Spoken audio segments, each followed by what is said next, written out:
j'ai bien mon comportement. Parfait pour Dieu, non. Ma plève, non, j'ai bien mon comportement. C'est pour la vie, mais je peux crier. Quel bon Dieu, c'est pour les miens, la mer, prier.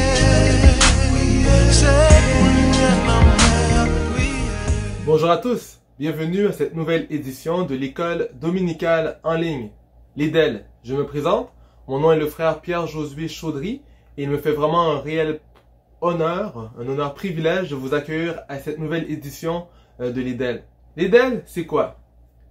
L'IDEL, c'est tout simplement une occasion où est-ce que nous faisons une pause en famille pour étudier la parole de Dieu en famille, pour être transformés en famille dans un seul objectif, être conforme à l'image de notre Sauveur et Seigneur Jésus-Christ.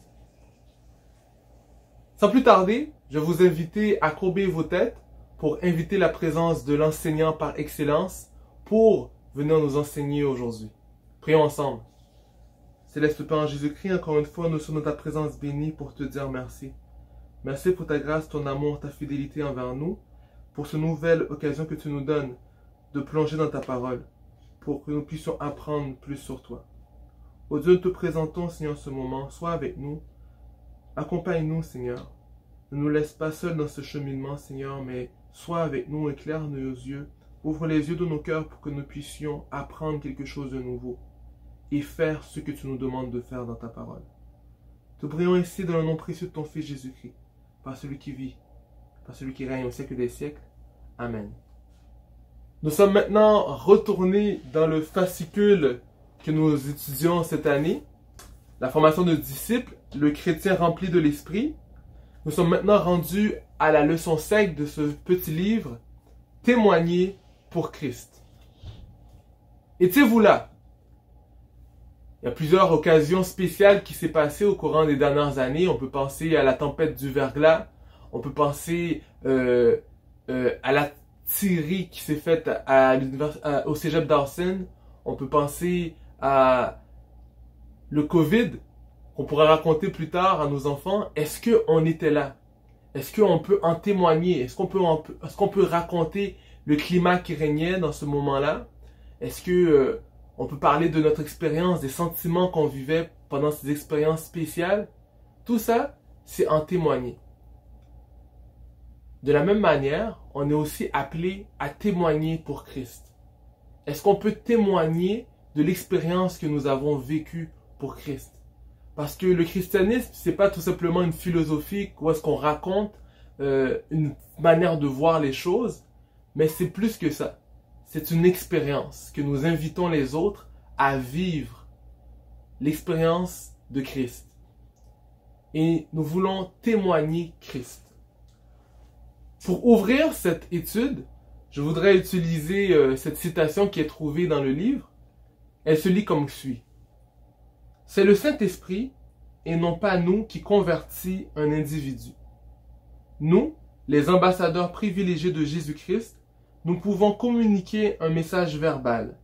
Nous pouvons démontrer par notre propre personnalité et notre vie ce que la grâce de Jésus-Christ peut accomplir.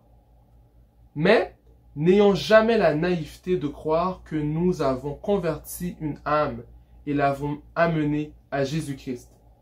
Personne ne peut appeler Jésus-Christ si ce n'est par le Saint-Esprit. Citation de Paul Little. Donc, comme ça l'indique, si on parle de témoigner pour Christ, on parle de gagner des âmes à Christ. Ça tombe bien avec le royaume qu'on vient de finir de définir. On veut inviter des gens à faire partie du royaume de Christ. Nous voulons inviter des gens à connaître personnellement le roi de ce royaume, Jésus-Christ. Pour mieux comprendre qu'est-ce que ça veut dire témoigner pour Christ, on va essayer de définir ce mot-là.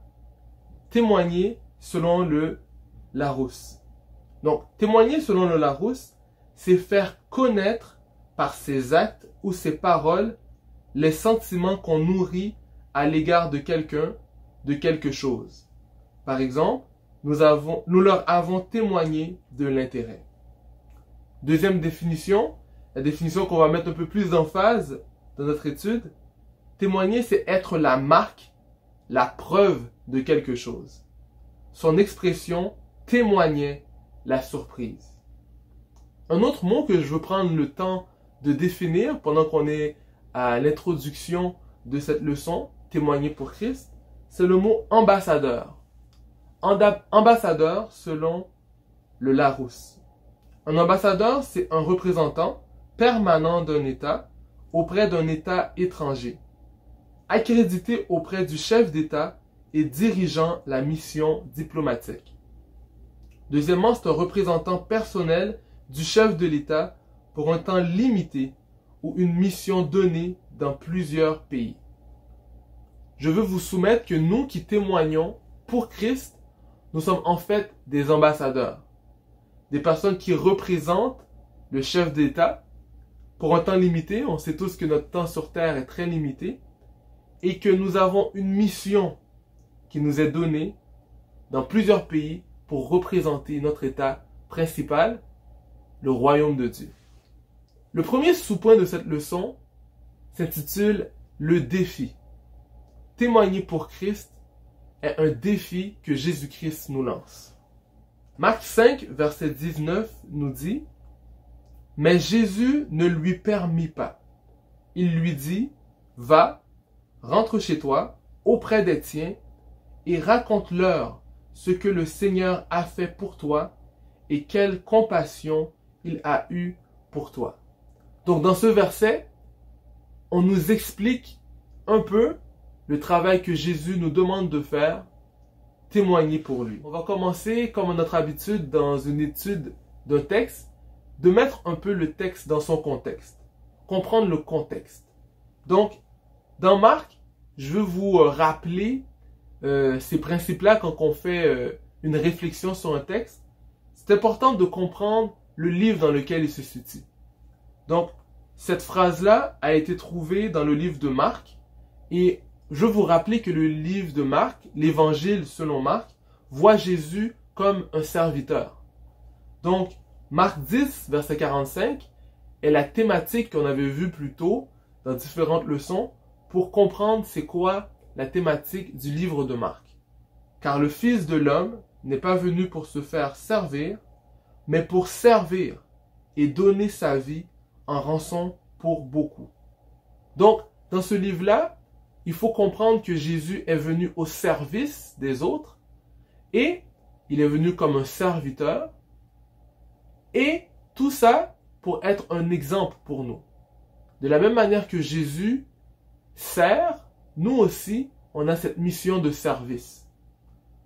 Donc, c'est dans un contexte comme ça qu'on doit comprendre le texte qui nous est présenté dans cette leçon. Quand on lit cet extrait du texte, on comprend aussi que Jésus venait d'accomplir un miracle et qu'il était dans sa mission. Et puisqu'il était dans sa mission, il transmet une mission à son tour à cet homme, témoigner. Donc en quelques mots, je vais vous raconter ce texte qui est super intéressant. C'est un homme qui est démoniaque, un homme qui est rempli d'une légion de démons. Et qu'est-ce qui se passe? Jésus arrive et il y a une intercation, il y a un conflit qui s'installe entre Jésus et cette légion de démons. Jésus chasse cette légion qui se transmet sur plus de 2000 bêtes, les porceaux, des petits porcs, et ces porceaux qui reçoivent ces esprits démoniaques courent et se noient dans l'eau. Et après ça, cet homme qui revient avec un esprit saint veut suivre Jésus. Mais Jésus l'empêche et plutôt que de le suivre, il lui donne une mission. Il lui dit, va, rentre chez toi, auprès des tiens, et raconte-leur ce que le Seigneur a fait pour toi et quelle compassion il a eue pour toi. Dans cette leçon, on nous pose plusieurs questions. Et ces questions sont des indices sur le comment témoigner. La première question qui est posée Et où est-ce qu'il envoie l'homme? Je vous pose cette question, vous qui venez de lire cet extrait avec moi. Jésus envoie cet homme chez lui, chez les siens. Donc, il doit témoigner à qui en premier? Chez lui, chez les siens. Qu'est-ce qu'il doit faire? Il doit raconter ce que le Seigneur a fait pour lui et quelle compassion, dans d'autres textes on utilise le mot pitié, quelle pitié Dieu a eu pour nous. Donc ça c'est la mission que Dieu nous demande. L'exemple que Dieu nous demande à avoir. C'est très simple. Il nous demande tout simplement de raconter à d'autres ce qu'il a fait pour nous. C'est ça, témoigner. Des fois, on demande témoigner, on pense que c'est quelque chose de grand, c'est quelque chose de difficile à faire. On pense qu'on doit connaître la Bible par cœur, mais non. Dieu qui nous demande, Jésus, qu'est-ce qu'il nous demande? C'est tout simple. C'est tout simplement raconter à d'autres ce qu'il a fait pour nous. En dernier lieu, pourquoi est-ce que Jésus lui fait cette demande? C'est quoi cette question-là que je vous demande? Je vous transmets cette question-là. Pourquoi est-ce que Jésus l'a empêché de le suivre? Et pourquoi est-ce que Jésus lui fait cette demande de plutôt aller chez lui et de raconter qu'est-ce que Jésus a fait? Réfléchissez-y un instant.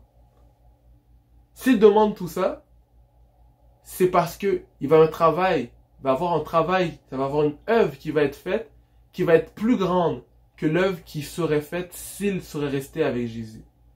Souvent, lorsqu'on témoigne le travail que Jésus a fait pour nous, c'est un travail qui est plus grand que si on serait resté aux pieds de Jésus pour recevoir de lui toujours plus.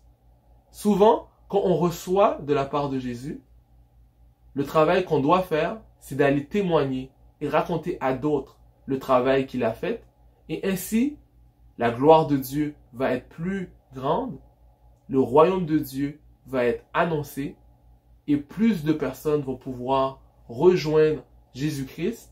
Et ce ne sera pas juste un homme qui va rejoindre Jésus, mais tous ceux à qui on va raconter ce qu'il a fait pour nous. Il y a un texte qu'on nous demande de lire dans la leçon, c'est 1 Jean 1, verset 3, qui encore une fois nous parle de témoigner. Je lis pour vous. Oui, ce que nous avons vu et entendu, nous vous l'annonçons à vous aussi, afin que vous aussi, vous soyez en communion avec nous. Or, la communion dont nous jouissons est avec le Père et avec son Fils, Jésus-Christ. 1 Jean 1er, verset 3. Donc là, encore une fois, on nous parle de témoigner. Témoigner pourquoi et témoigner quoi? Donc en fait, qu'est-ce qu'on doit témoigner? On doit témoigner de ce que nous avons vu et ce que nous avons entendu. En d'autres termes, on doit témoigner, raconter à d'autres ce que nous avons expérimenté. Qu'est-ce qu'on avait ressenti? Je reviens avec mon introduction. Ceux qui étaient dans la tempête du verglas, quand on avait coupé le courant, qu'est-ce que vous avez vu? Qu'est-ce que vous avez entendu? Je me rappelle, dans ce moment-là, j'étais au secondaire. Il y avait plusieurs semaines qu'on avait passées sans aller à l'école. On avait dû aller chez la famille. Qu'est-ce que vous avez vu? Qu'est-ce que vous avez entendu? Qu'est-ce que vous avez expérimenté? Je vous rappelle à cette expérience que plusieurs de mes amis avaient vécu, la tuerie qui s'est passée à Dawson. Lorsque vous avez entendu ces coups de feu pour la première fois de votre vie, comment est-ce que vous vous êtes senti? Qu'est-ce que vous avez vu? Qu'est-ce que vous avez entendu? Est-ce que vous avez vu les gens courir autour de vous? Témoignez. Témoignez ce que vous avez vu, ce que vous avez entendu.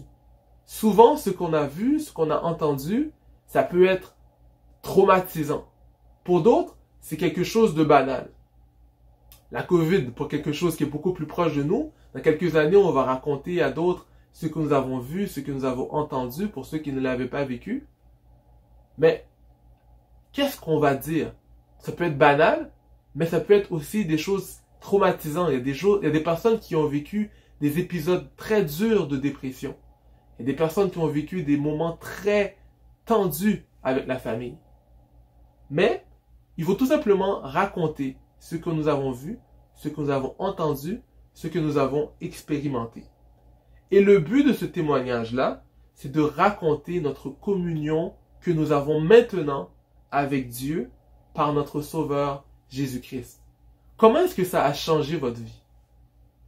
Le fait de porter un masque tous les jours maintenant, comment est-ce que ça a changé votre vie? On peut le dire maintenant. Mais de la même manière, est-ce qu'on peut raconter comment est-ce que le fait de rencontrer Jésus-Christ a changé radicalement notre vie?